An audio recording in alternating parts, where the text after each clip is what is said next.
books, including American Post-Judaism, The Jewish Jesus of Volozhin, Elijah Svi Soloveitchik's Commentary to the New Testament, and Piety and Rebellion, Studies in Hasidic Thought and Textuality.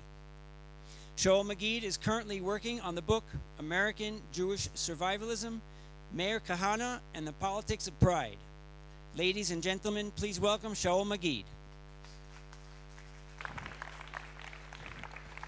Thank you. You can all hear me? So, 1968. Looking around, I see that most of you will remember 1968. 1968 was a very hard year to be an American. In the first part of the year, with two major assassinations, escalation of Vietnam, the country seemed to be unraveling. But there was something else happening in a small corner of the world in 1968, called small corner of the Jewish world. In a newspaper called the Jewish Press, some of you may know the Jewish Press, published in Brooklyn, there was an advertisement in the June 24th, 1968.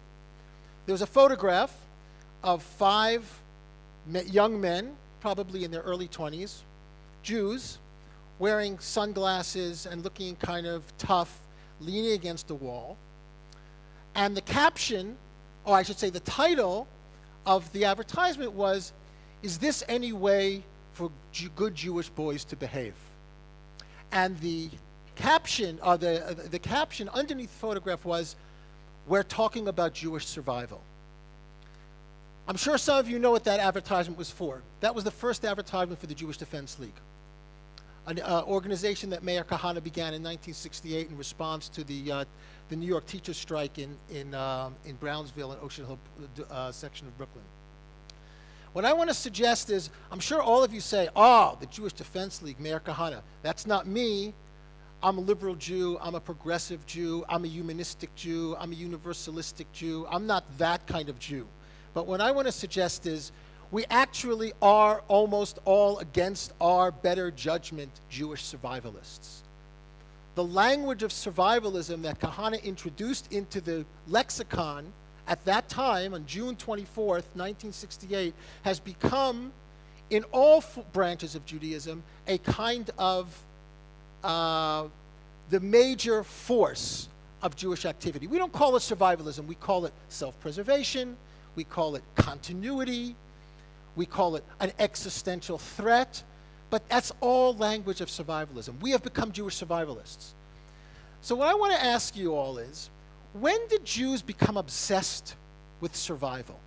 I'm not saying when did Jews want to survive. We always want to survive. We want to survive like everyone wants to survive. We want to survive like all peoples. We want to survive like this tree. We want to survive like the crickets. We want to survive like the grasshopper. Survival is an instinct, nothing more. It's the most natural thing in the world.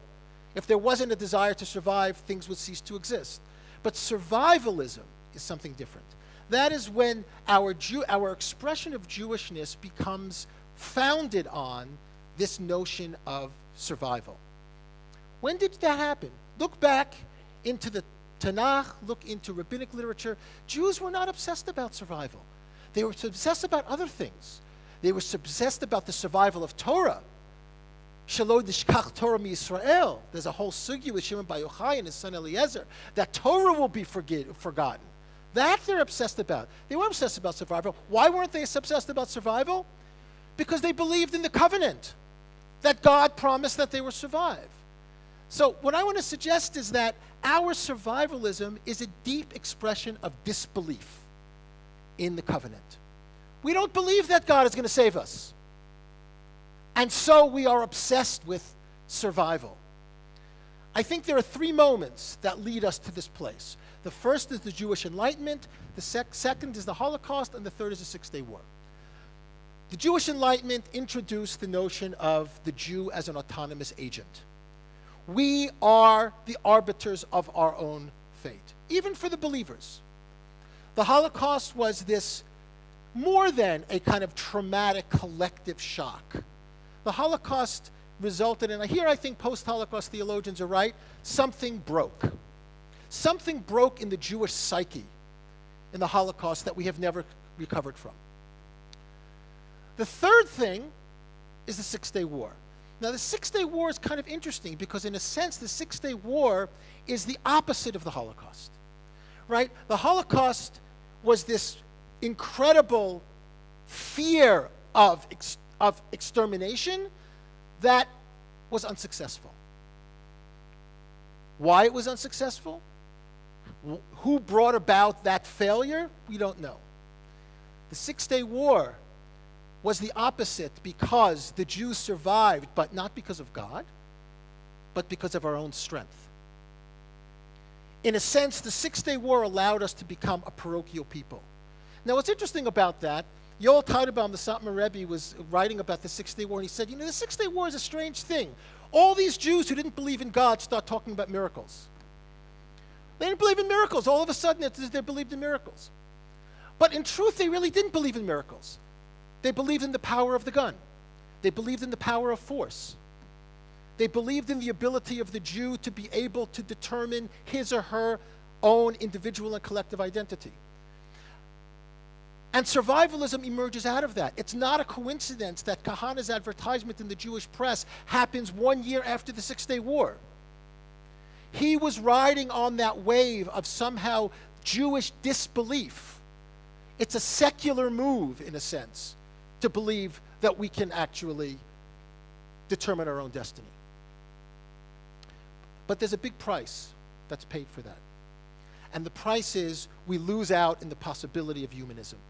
Because humanism, in a sense, is the belief that Judaism is something more than a religion of the Jews. That Judaism is a gift to the world. And this also the Enlightenment gave us. The Enlightenment was incredibly a subversive act, right? We have on the one hand the prophets, and on the other hand the rabbis. Before the Enlightenment, the prophets were read through the lens of the rabbis. What the Enlightenment gave us is the rabbis are now read through the lens of the prophets. We can call it different things. Reform Judaism called it ethical monotheism. Martin Buber called it Hebrew humanism. Daniel Hartman calls it non-indifference. It's the same thing. It's a belief that Judaism has the potential to give something to the world. But if you're a survivalist, that gift doesn't happen because everything gets revolved around survival. So it's a very high price that we're paying for this survivalism. The price that we're paying is that we will survive, but for what purpose? Why are we going to survive? If we're just going to survive like the trees or the crickets, then survivalism simply is an end and not a means. And why should the Jews survive at that point? Well, they should survive just like frogs should survive. The whole notion of the covenant is that survival of the Jews is for a purpose. There's a telos, there's an end to that survival. And the end to that survival is that there's a gift of Torah that the world needs, that the world can benefit from. In the 1980s, Jacob Neusner, scholar of rabbinics, wrote a couple of very interesting books about American Judaism, Israel, and the Holocaust. And one of the things he said was, if American Jews can't come to terms with the Holocaust and in some sense move beyond it, they will survive as a people, but they won't be a very interesting people. And I want to say the same thing about survivalism. If we somehow can't figure out, can't reclaim a sense of faith in a covenant, in a promise that the Jews will survive, if we think that we are the arbiters of our own survival and that we construct a Judaism around that to serve that purpose alone, we will survive. We may even thrive, but we won't be a very interesting people. So I don't know about all of you whether survival for its own sake is sufficient, but for me, it's not. Thank you.